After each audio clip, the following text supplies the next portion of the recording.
I welcome viewers and note that everyone has their own city, their own memories of the back room, and their own whispers. Please write in the comments where you are watching this episode from and what people in your area said about the alleged rite of the first night. I wish you peaceful and attentive listening.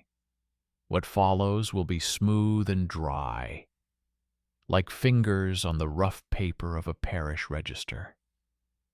The evening smells of damp smoke and ash from unburned logs. A grown man in coarse cloth counts the coins on the lid of a small chest and mentally plans the future wedding as a practical task.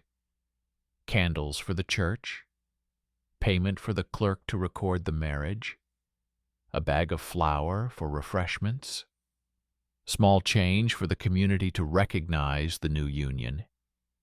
Washed towels swing on a rope by the wall, kindling dries in the corner, and simple arithmetic of survival ticks in his head.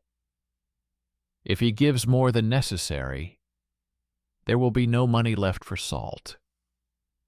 Next door, someone whispers the formula about the first night again, as if it were the norm. But when the man goes to the Volost office, they open a book and show him a line. Marriage tax, not bed.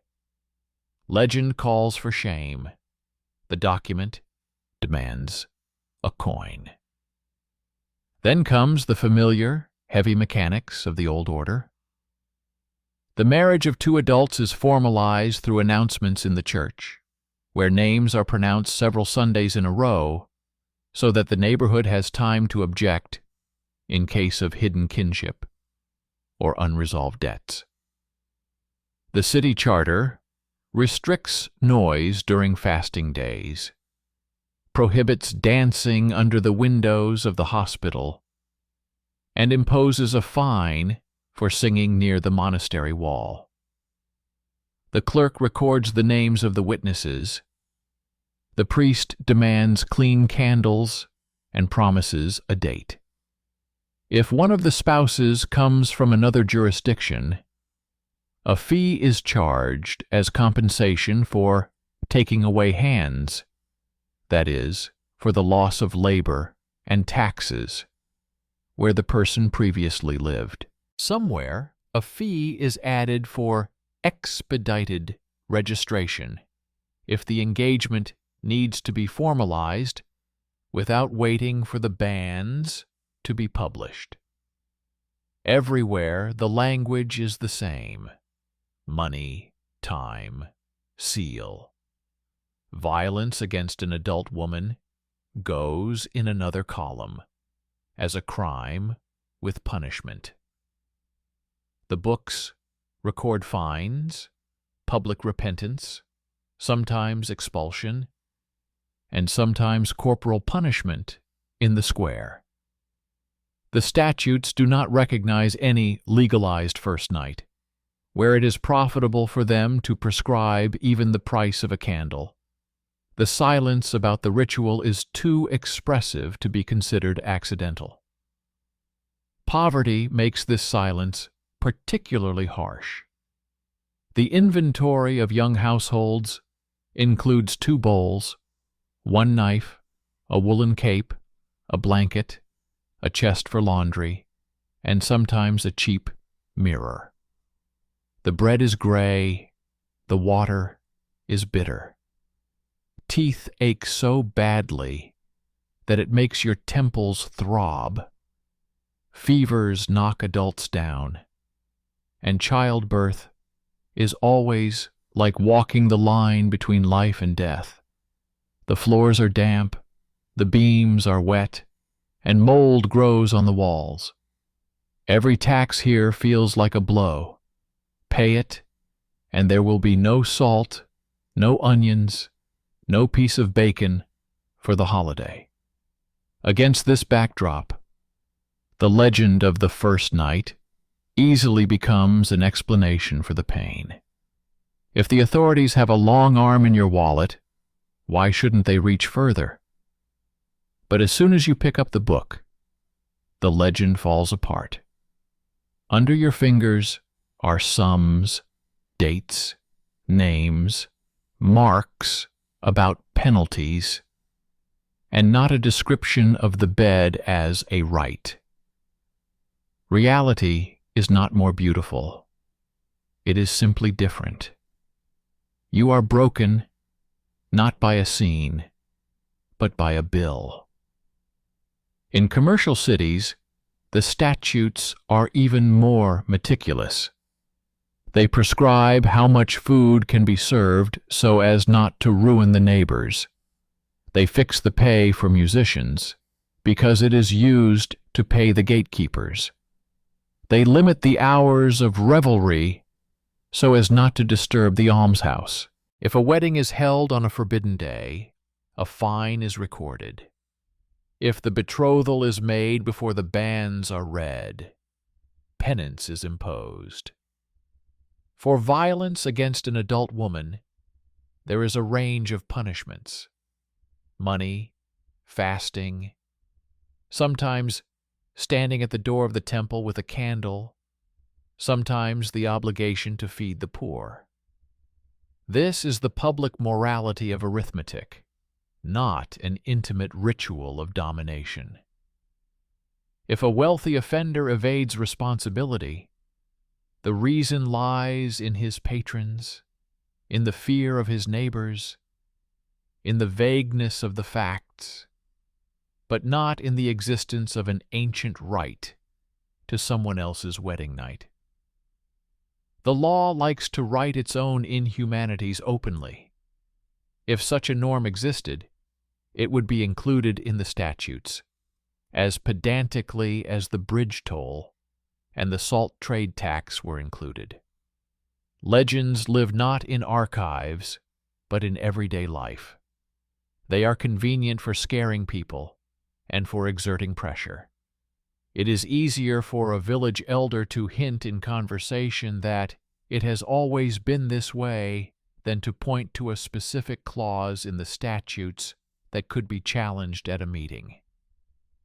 Later eras found it advantageous to paint the old order in thick black paint. It is easier to justify reform when you scare people into trembling with fear of the past. Pamphlets of the new era willingly mixed marriage fees with fantasies of physical power and put this mixture into circulation. The chronicles repeated the story, and it stuck in people's minds like a splinter. But dry paper is stubborn. It contains a lot of humiliation, a lot of cruelty, a lot of accounts, but no legal key to someone else's bed. This is not a justification of the old order. It is a more frightening verdict. People were hurt not by a special ritual, but by the constant, invisible withdrawal of money and strength. Specifics straighten shoulders where legend hides in smoke. When a dependent married someone from another parish, a one-time payment could be demanded for the loss of hands. When a woman left the yard, a gift in kind, a chicken, a measure of grain, a piece of cloth. The meaning is the same everywhere: to control the circulation of labor and taxes. If the marriage bypassed the announcements, the community could impose a fine for violating the form and assign a fast through the priest. Court records paint a picture of recognizable wedding day disasters: fights in the evening drunkenness, broken mugs, a stolen bag with a dowry, an attempt to break off the engagement. Violence against an adult woman is treated as a crime with prosaic punishments. No reference to custom could shield the guilty party. And the more closely you look at these lists, the clearer you see the main theme. Power was exercised over the body through labor, time, and money, rather than through a demonstrative scene at the bedside. This is the first prepared denouement. The frightening first night in the source repeatedly turns into a marriage fee, offensive but monetary. The second is prepared in large codices, where everything is pedantically spelled out, from the price of candles to shares in inheritance, and that is precisely why it is silent about the legalization of violence as a custom.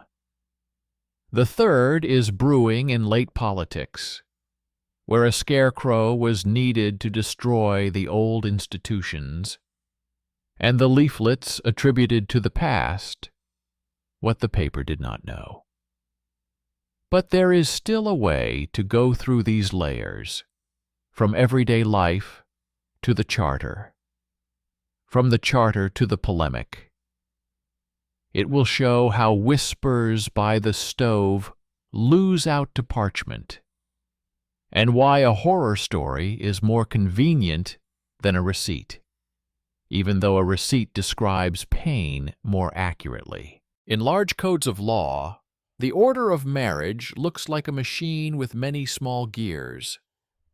First, verification of the consent of two adults, then announcements on Sundays for possible objections, then the recording of names and names of witnesses, and only then the economic consequences of the union. Violations of form fall into the column of fines and penances, violence into the column of crimes against peace, and finances into a separate register of duties.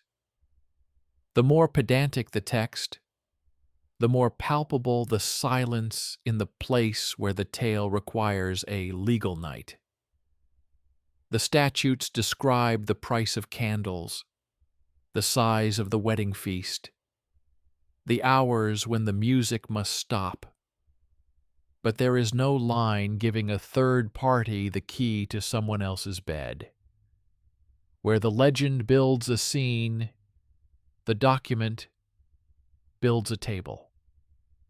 Where oral memory pronounces a short night, paper spells out a long collection. This is a marriage tax in a dependent environment, a fee for leaving the jurisdiction, compensation for taking away hands when an adult changes courts, and thereby deprives the former master of labor and payments. In other cases, a penalty for marriage is recorded before the banns are completed, after which the union is recognized as valid. Sometimes, the monetary amount is replaced by a gift in kind, a bird, a measured vessel of grain, a piece of coarse fabric. These words are jarring to the ear, because it is not the ritual that is demeaning, but the everyday accounting. But that is the reality, an order that keeps people in line through their wallets, not through spectacle. There is no privilege hidden in the columns of punishments for violence against adult women. There are familiar formulas, monetary penalties, public shame, fasting as penance, sometimes exile, sometimes corporal punishment in the square, openly with whistles and drums. The language of these records does not tolerate references to custom. It stems from a violation of peace and honor, that is, from the fact of a crime. When a rich man escaped punishment, it was explained by the neighbor's fear of testifying, patronage, and the weakness of local authorities, not by the existence of a vague norm.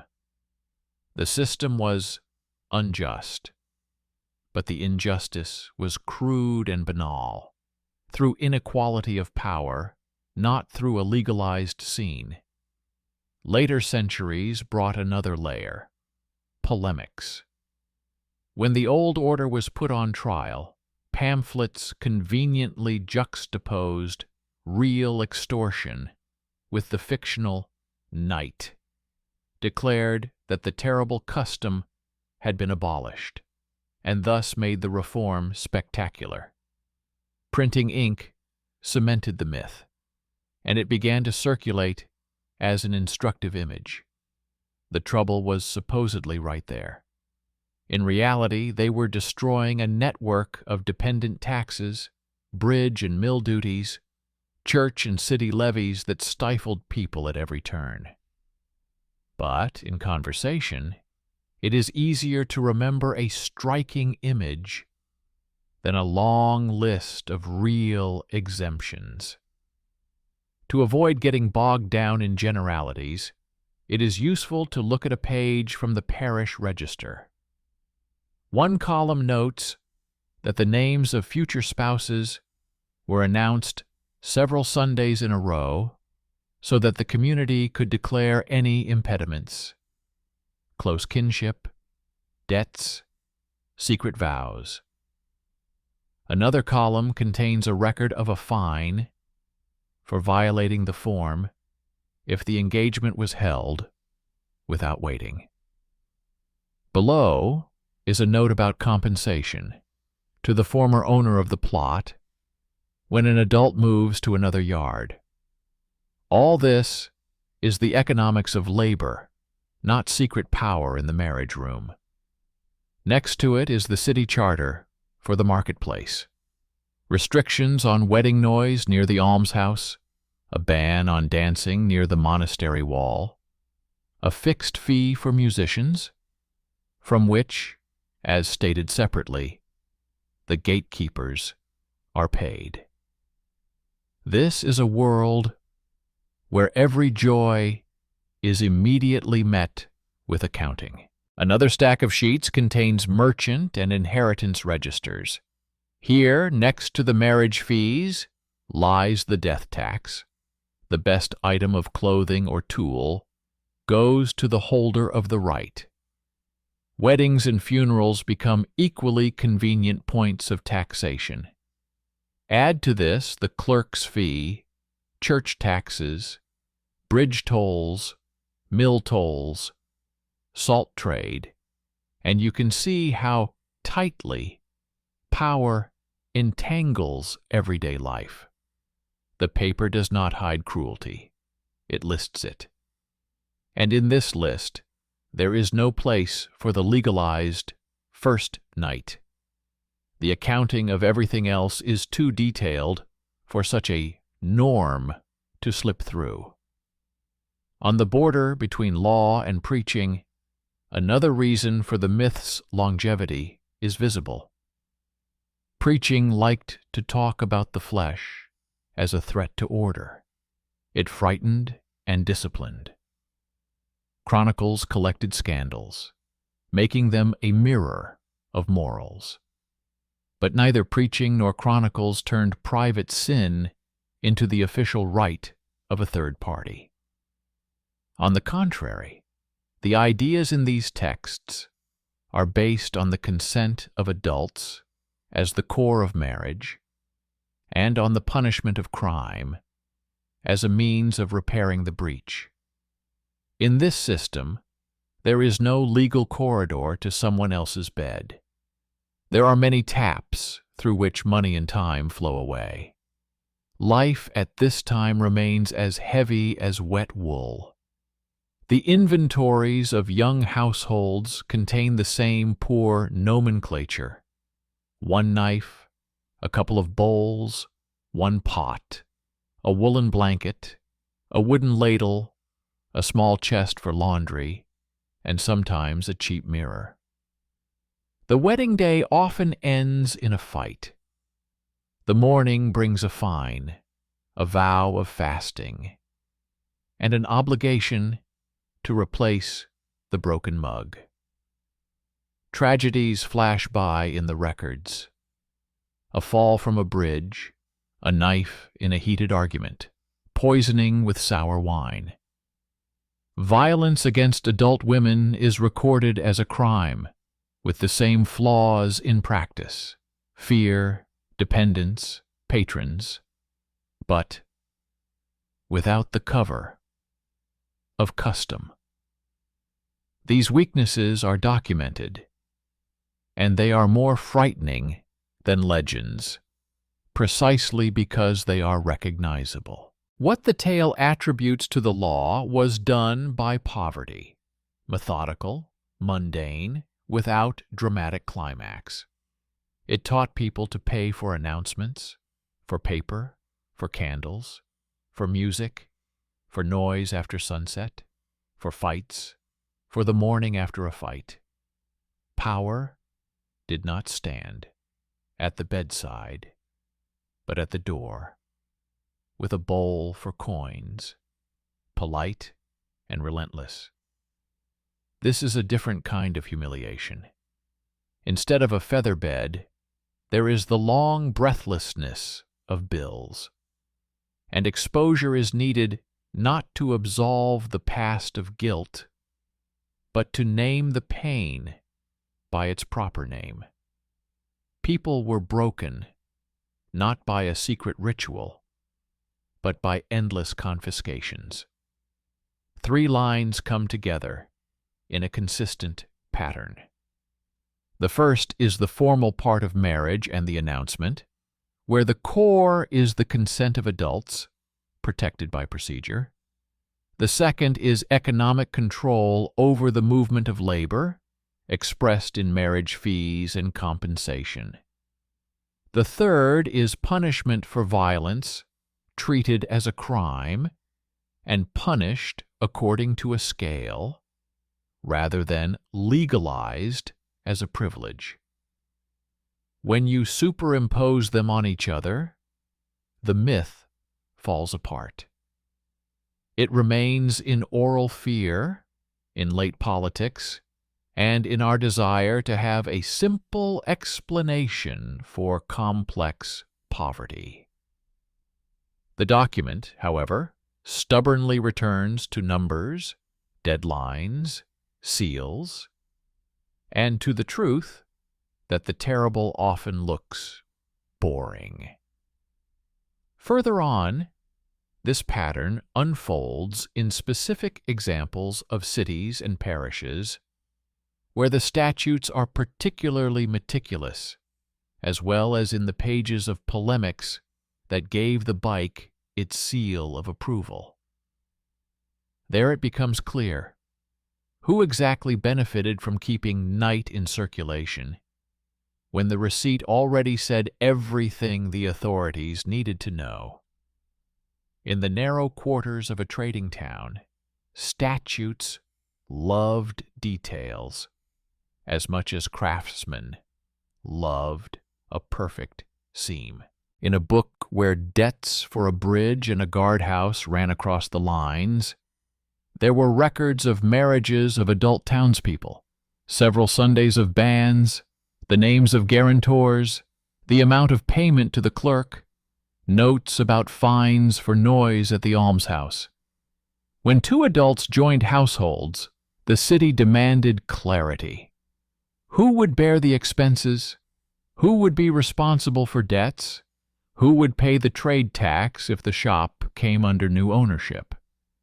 If one of the spouses was not a local, a fee was charged for entering the city community, and this fee went to the same place as the fee for repairing the well and inspecting the scales at the market. The more closely you read, the more clearly you hear the paper saying the same thing: consent and order in one column, money and deadlines in another, and penalties for violence in a third. The silence, where the story should have sounded louder than a bell, becomes a set of concrete traces. If such a right was attempted to be passed off as the norm somewhere, it did not become law. Otherwise, it would have fallen into this pedantic grid with candle prices and mug sizes. Other folders contained records of wedding day misdemeanors, a fight at a tavern, a broken jug, arguments over music. These were punished in the usual way and publicly. When violence against an adult woman occurred, the court filed the case under the column of crimes, imposed a fine, repentance, sometimes expulsion, and the case was closed not with a myth, but with punishment. This is the first working conclusion. Not only is the myth not confirmed in written form, it is repeatedly superseded by it. A little further north, in parishes where land was divided among adult farmers and craftsmen, the order was different in appearance but the same in meaning. Marriages were formalized through announcements. The priest kept a list of impediments, and neighbors knew who had promised a dowry to whom and on what terms. If an adult man married an adult woman from another parish, the parish of his former residence recorded compensation for the loss of labor. Sometimes it was a small bag of grain, sometimes a chicken and a piece of cloth, sometimes a certain amount of money. It is shameful and humiliating. But this is the language of the economy. In the same books, there were lines about why there was trouble in the house. The mother had a fever. The husband's strong hand broke the cabinet door. The neighbor tore off the wreath in a drunken argument. All these everyday scars were recorded dryly and matter-of-factly. If there had been a legalized ritual on the wedding night, the parish books, which even recorded the number of candles on the altar, would have known about it and been able to calculate the consequences. They do not know this. Instead, they know in detail how to count coins and measures when adults join households. In borderlands, where dependence was mixed with freedom, there was a special sensitivity to taking advantage. The landowner did not hold people by the throat, but by the account. And with every marriage that changed the balance of work, he sought compensation. This gave rise to a whole range of payments with grim names, which centuries later were interpreted as hints of carnality. But the moment you open the leather binding, these names break down into what they always were: numbers and gifts in kind. In one place, they charged in kind because coins were not widely used. In another, they demanded that a certain amount be paid by a certain date. Otherwise, they would delay the recognition of the marriage until the end of the banns. Humiliating dependence did not turn into a scene here, it turned into a cue to the clerk. And in this lies the second working conclusion. The cruelty of the system manifested itself in the economy and procedure, not in an invented privilege. Where the authorities were urban and loved order, control over the body came through time and labor. Wedding hours were limited so as not to disturb the almshouse, and sometimes so as not to provoke a fight by the ditch, where rotten water stood in the spring. Musicians were paid a fixed amount, and the gatekeeper was fed from this money. If the celebration did not fit within the limits, a fine was imposed the next morning. If a man broke a bench while drunk, a fine was imposed, and he was required to repair it. If an adult woman was offended, the case went to the crime column. Everything is transparent in its cruelty. Public punishment favored the square, the club, the circle of shame, and the candle at the temple door. If there had been a legal key to the marriage bed for a third party, it would have been either surrounded by the same public ceremony or hidden in the text of the statutes in the same detail, so that it could be enforced. But it is not there. There are descriptions of how to carry stones in circles, how to stand on a log, how to pay the poor. This is not mercy.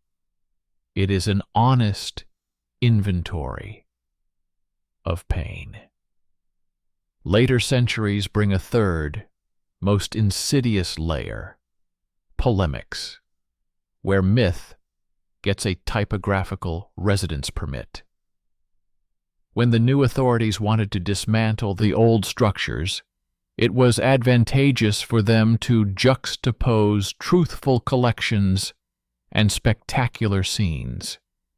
They began to write on leaflets that the old order had abolished the knight, although in reality they were abolishing dependent payments, bridge tolls, mill tolls, and other suffocating duties.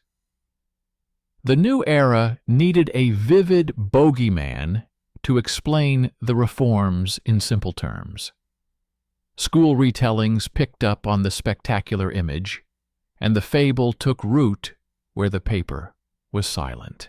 When they later went back to the archives to find confirmation, they found familiar accounting and the drawn-out language of repentance, and an empty space where the law should have been. In order not to get bogged down in evidence only by denial, it is useful to look at related topics where the law did not shy away from its cruelty. Statutes shamelessly prescribed corporal punishment, public humiliation, marks on the clothing of the guilty, fasting, and pilgrimages as penance. All of this is difficult, but it is recorded. So the paper was not afraid to record humiliation. If there had been a right to the first night, the paper would not have been ashamed of it either. It would have turned it into a line with a sum, a procedure, exceptions. The silence in this corner is not explained by the gentleness of the law. It is explained by the absence of the law. And this is the most unpleasant conclusion for the myth, because it overturns the beautiful scene and returns to the boring violence of everyday life. Those who stand closer to the ground described life in a way that smells of mold and smoke. In the descriptions of poor homes, adult spouses owned 2 bowls, 1 knife, a woolen blanket, a chest for laundry, and sometimes a cheap mirror. Their holidays were short, their fights frequent, their illnesses severe. In winter, the floors were damp, the swamps breathed rot. The water was bitter, teeth ached, and fever struck both young and old. Adult women risked their lives with every childbirth. Adult men risked their fingers and eyesight at the anvil.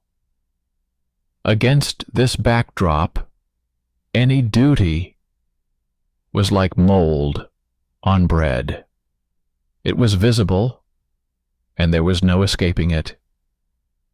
And to explain why it hurt so much, people invented a short word for a long injustice. But the archive is deaf to short words. Political preaching loved the body as a field of discipline. It explained why noise was harmful, why late singing was dangerous, why dancing by the monastery wall was punishable. It loved big sins because big sins were convenient to turn into examples. But even there, marriage remained a fortress around the consent of adults. If trouble happened inside the fortress, it was patched up through punishment, not through recognition of the rights of outsiders. When someone powerful intervened, it was an abuse that was either punished or tolerated out of cowardice. But this did not become the norm, worthy of a line in the Charter. And this brings us back to the pattern. The law records everything it wants to protect or enforce. What it does not record does not bring it stable benefits. To break out of this cycle and reach a higher level, it is useful to look at a few emblematic pages. One contains a long list of wedding expenses: candles, the scribe's fee, refreshments, musicians' fees, and the gatekeeper's share. Another contains the marriage tax for moving from one jurisdiction to another. The third lists punishments for nighttime noise and fighting. The fourth describes a case of violence against an adult woman, where the court imposes fines, repentance, sometimes exile, and community supervision. These are the four faces of the same machine: order, money, order, punishment. None of them contain anything that frightens us. And where legend tries to add a pass for outsiders to these pages, it inevitably misses the mark, because the archive lacks even a shred of evidence on which to hang a legal thread. From the moment the myth was sealed, it became a convenient currency of exchange between eras. It was retold when it was necessary to simplify the past, to show it as a whole darkness, without being distracted by a boring swarm of details. It was repeated when an excuse was needed to destroy old ties. It was loved because it provided psychological clarity. There was a beast, and it was killed. The archives, alas, offer a different story. The beast was different, multi-headed, and its heads were called paving, mill, marriage, hereditary, city, and church. Instead of a single blow from a lightsaber, one had to endure an endless series of small pricks. This is worse for the legend, but more honest to those who lived then and paid for every step. Further on, the path leads to specific cities where the statutes are particularly meticulous, and to later leaflets where the legend finally takes on an educational character. There it will become clear how exactly the myth became entrenched in memory, and who still benefits from keeping a spectacular but empty formula in circulation, when a long receipt speaks more accurately and frighteningly about power. In trading ports, where twilight smells of resin and wet rope, statutes loved accuracy more than any legend. In books where bridge tolls and guard fees were listed in one column, and lists of adult citizens' marriages in another, there was one strict logic: consent and order, as form, money, and deadlines as mechanism. Several Sundays of announcements protected adults from secret kinship and other people's debts. The names of witnesses and guarantors attached the union to the network of city responsibilities. Fines for noise at the almshouse, for dancing at the monastery wall, for a jug broken in a drunken hour closed the circle of discipline. When two adults joined households and one of them entered the city from a foreign jurisdiction, the duty was levied alongside the usual city revenues for water, bridges, and weights. In the same volumes, violence against an adult woman was listed separately, a crime against peace, punishable by a fine, disgrace, sometimes expulsion, sometimes repentance, with a candle at the temple door. The absence of a legal night in this pedantic list is striking, because everything that was beneficial for the authorities to keep on record is listed nearby. If there had been a recognized ritual for the wedding night, it would have been listed as a separate item with a sum, exceptions, and procedure, just like corporal punishment, fasting, pilgrimages, and branding marks on the clothing of the guilty. A little further away, where landowners counted other people's hands more often than other people's songs, dependence was intertwined with freedom and gave rise to a series of taxes with alarming names: a marriage fee for a woman leaving the yard, compensation for taking hands when combining households from different jurisdictions, a fine for expedited marriage registration without completed banns. All this sounded humiliating, especially when coins were replaced with goods: a bird, a measuring vessel of grain, a piece of coarse cloth. But on closer inspection, it all came back to accounting, not the scene. The landowner did not hold people by the throat, but by their accounts. And where poverty turned any payment into shame and fear, rumor replaced explanation. If they take the last, then they are capable of the worst.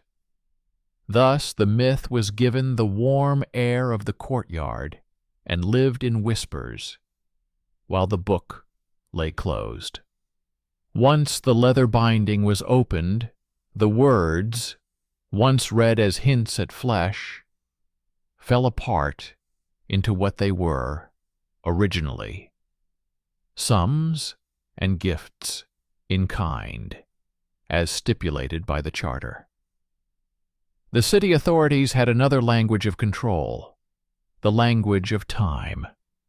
Wedding hours were limited so as not to disturb the almshouse.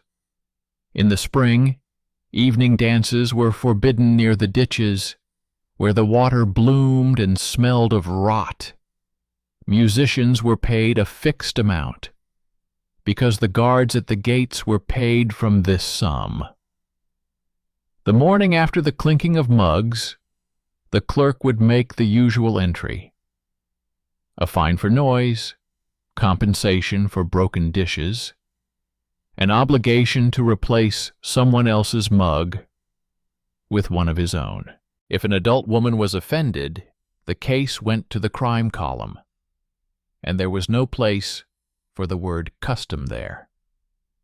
Where a rich man escaped punishment, the reason lay in the fear of witnesses, in patronage, in the weakness of the community, but not in the existence of an ancient right to someone else's bed. The system was unjust, and its injustice was blunt, not a ritual, but an inequality of power, not a secret seal, but the habitual powerlessness of the poor. And yet the myth survived, because it was fed by later centuries, when the old order was brought to the stake and tied to it, not only with real duties, but also with convenient horror stories. The political polemics of the new era willingly juxtaposed what really suffocated people: dependent payments, bridge, mill, church, and city levies, with a scene that did not exist in the documents. It became easy to write in brochures that the ancient ritual had been abolished, although in reality it was the network of levees that was being destroyed. The reform needed blood on the poster, and accounting was not suitable for the role of a monster. So the picture got a typographical registration and went into educational retellings. When, generations later, the reader returned to the archive, he found the same meticulous prose and an empty space where the legend required the law to be written. In museums and showcases of the 19th century, indirect evidence was sometimes found for the invented law. Unknown engravings with naive scenes, late genre paintings, caricature sheets, where power always reaches out to where it is easier to point the finger. All this produced an effect of recognition and stuck the myth to memory.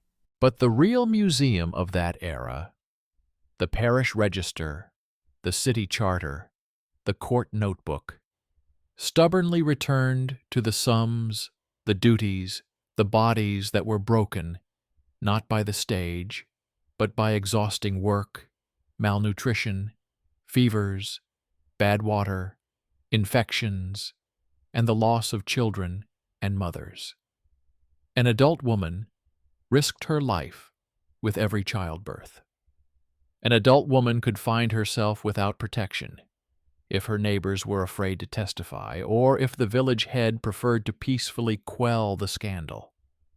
An adult woman could be silenced by shame and poverty. All this is frightening, even without the help of legend. The legend removed the daily humiliation and replaced it with a single dramatic scene. The words of the myth confuse the language of law and the language of moralizing. Preaching loved the body as a field of discipline. It threatened, exhorted, and described downfalls. The Chronicle eagerly caught up with loud scandals, but neither preaching nor the Chronicle became norm-setters for third parties in the marriage bed. On the contrary, they reinforced the idea that adult marriage was a fortress where consent was the key and crime was a breach that had to be patched up with punishment and repentance. And this logic, however disturbing, can be seen through the centuries. Where the authorities wanted to have a levy, they gave it a name and a line. Where humiliation was beneficial, it prescribed humiliation. If it needed to recognize the first night, it would describe it as readily as it described standing on a block or branding clothing. The silence of the sources is not the leniency of the law, but the absence of law in this area. This is especially clear in borderline cases, where legend likes to get bogged down in terminology. When you come across a word that sounds like flesh, you need to look at what's next to it. Usually there are measures and terms next to it. So many grains, so many days, so many candles, so many coins. This is the language of counting, not the language of the bed. And when, centuries later, words are taken out of tables and inserted into polemics, a phantom is born, a supposedly ancient law born of a late translation of an economic formula. Such a phantom is convenient because it explains pain faster than a long quote from a charter. But the phantom cannot stand the proximity of the evidence. Those very boring lines where even the musician's fees are recorded, from which, as separately agreed, the gatekeepers were fed. All this weighs heavily on everyday life, which remains damp and heavy, like wool after rain.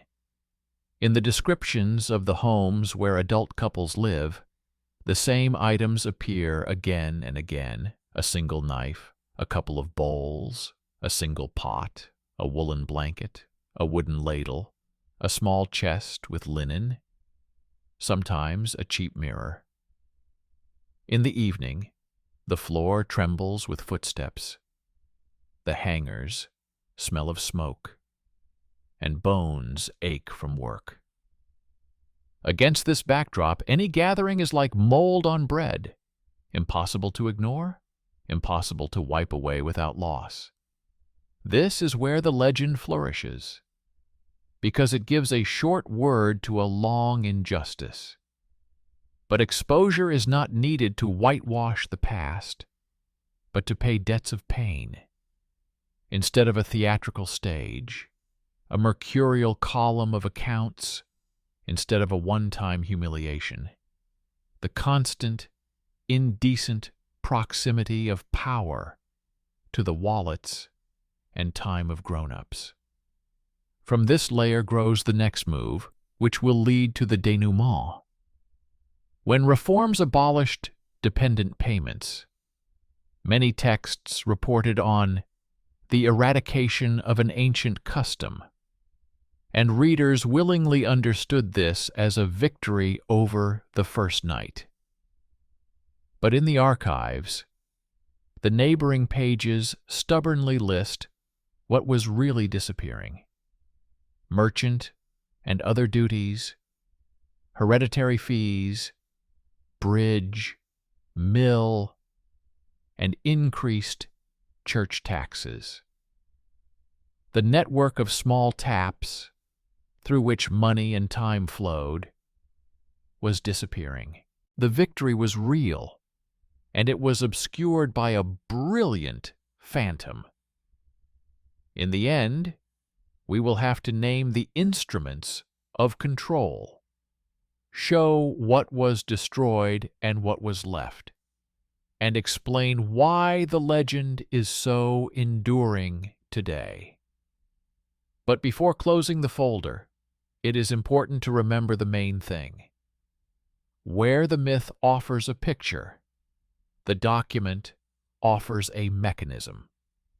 And if the pain seems incomprehensible without a picture, then we have not yet finished reading the table. The final folders of this investigation contain not sensationalism, but the accumulated stubbornness of paper. In old cities, where the stones of the pavements flowed to the market like water to the mouth of a river, lists of adult marriages continued to go hand in hand with bridge tolls, guards' wages, and water expenses. Where legend demanded a legal night, the registers insisted on the same thing: Sunday announcements, names of witnesses, notes about obstacles, recording of the oath as a public fact, and then the economic consequences of the union. Separate lines listed punishments for violence against adult women: fines, public shaming, sometimes exile, sometimes corporal punishment, and sometimes the obligation to feed the poor. In another column were marriage fees and compensation for taking hands when an adult moved from one jurisdiction to another. All this was recorded by date, amount, and name. Where the myth depicted a key that the authorities could use to open someone else's door, the document showed other types of control: time, labor, and the treasury. When the years of reform came, the paper did not disappoint again. At the end of the 18th and beginning of the 19th centuries, the new authorities followed these lines like a craftsman following a seam and destroyed the network of dependent payments. Measured duties for departure disappeared. Old preferential rights to mills and bridges collapsed, and church and city taxes were reassessed. In some places, dependencies were bought out with money. In others, they were abolished outright. Public explanations often required colorful posters, and commemorative leaflets declared that an ancient custom had been abolished. The archives told a different story. What had disappeared was the network of small taps through which the money and time of adults had been leaking away for centuries. Exposing the myth here means naming what has really died without taking away from the pain and cost of victory. After the reforms, the columns on marriage compensation in the city statutes were left blank. Parish books kept announcements as a shield of consent between two adults. Punishments for violence continued to exist alongside noise fines. This is also part of a world where discipline loves the square, the drum, and the audience. And the line about the legalized night never appeared, because there was nowhere for it to appear. And yet, in the 19th century, the myth was given a showcase. It was fed by illustrations, everyday pictures, and late chronicles, in which it was more convenient to portray the old power as a monster, not only at the measuring cup, but also at the marriage bed. In the offices where masters of the word collected ancient customs, items from different centuries were stored in a single cabinet, and a plaque with the legend was nailed to the door of this cabinet. It survived more than one generation of readers because it provided a simple explanation for complex poverty.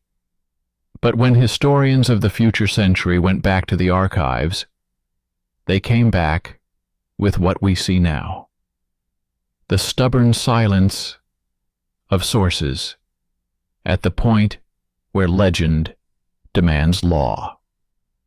This silence is not shame, not conspiracy, not the cunning of scribes, but a void that cannot be filled without a false insertion. On a human level, the outcome looks even more prosaic and harsh. Adult women and men did not wait for legendary protection from humiliation. They spent years learning to act within the framework imposed on them. They recorded dowries, prescribed shares, brought witnesses to the altar and to the city office. When violence occurred, some of the neighbors went to court, while others remained silent out of fear and poverty.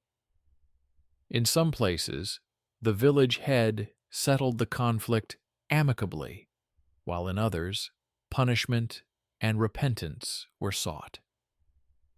These decisions were not made by myth or against myth.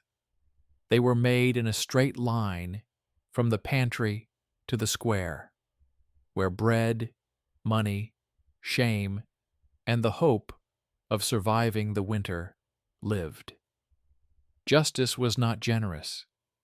It was mechanical, sometimes deaf, often dependent on whether someone dared to bring names and facts. And whenever this system worked, it spoke a language we had already learned. The consent of adults is the core of marriage. Crime is a breach that is patched up with punishment and repentance, and economic control is a net in which bodies without a single ritual get caught. It is tempting to end the story with a vivid scene, but it is more honest to end it with a list of decisions that make up the exhalation. In some places, communities have learned to read statutes aloud, so that the headman cannot refer to "that's how it's always been" and extract extra money. In other places, new codes have enshrined the clear priority of adult consent in marriage, shortening the path from humiliation to punishment, where previously everything was based on the fear of neighbors. In some places, adult women found support in written contracts, albeit weak, but providing words to protect their property rights so that they would not be left completely destitute after the death of their husband or the collapse of the household. In some places, the poor were freed from dependent payments, ceasing to pay for the very fact of their adult life. And this changed the atmosphere in houses and shops because salt appeared on the table, and the habit of explaining every pain with ancient law disappeared. These resolutions do not turn the past into a soft bed. They return responsibility to the people who read, signed, testified, argued at meetings, and at times rebelled against small and large seizures. The archive keeps them not as heroes, but as names in lines. And this is sober immortality. The medical side of this truth has not gone away. Adult women continued to risk their lives in childbirth. Adult men broke their arms on anvils. Putrid water brought fever. Toothache drove people mad. And in such homes, the smell of mold was as constant a guest as hunger at the end of winter. The law did not cure pain, but it could reduce it if it stopped turning every step of life into a cash register. Where dependent fees disappeared, where communities learned to defend procedure, and where violence against adult women was not disguised as custom, but was classified as a crime, there were fewer reasons to cling to the myth. It did not die. It was too convenient as a short word for a long injustice, but it lost ground under the weight of seals and names. Some may think that exposure has made the world less frightening. This is a mistake. It became more frightening. Instead of a single scene that explains everything, we see layers of slow humiliation. Every announcement, every candle, every movement across the parish border, every morning after a fight, every evening in the almshouse, which must be quiet because the rules say so. We see how authority stood not at the bedside, but at the door, polite and relentless, with a bowl for coins. We see that injustice was not an exotic ritual, but familiar dust that cannot be swept away with a broom until the entire floor is removed. This is the frightening clarity. The myth does not cover up the horror. It hides it with simplicity. The final stone in this masonry is the conscious choice to look at the document, even when it does not tell a beautiful story. When adults began to demand more often that statutes be read aloud, when courts stopped accepting references to "that's how it's always been done," where there is a specific article, when new codes raised the consent of adults above municipal and parish customs, it was then that the legend lost its only trump card, the feeling of hopelessness. Here, the outcome is not a miraculous cancellation of horror, but a series of sober actions, dismantling the network of extortion, leaving protection procedures in place, spelling out punishments, and enshrining the law as a rule book rather than a myth. Those whom the system still broke were saved not by legends, but by witnesses, letters, contracts, neighbors' signatures at the bottom of the page, and the rare but important courage to go to the office. The night that did not exist in the law continues to live on as a convenient image, but it is no longer needed for this investigation.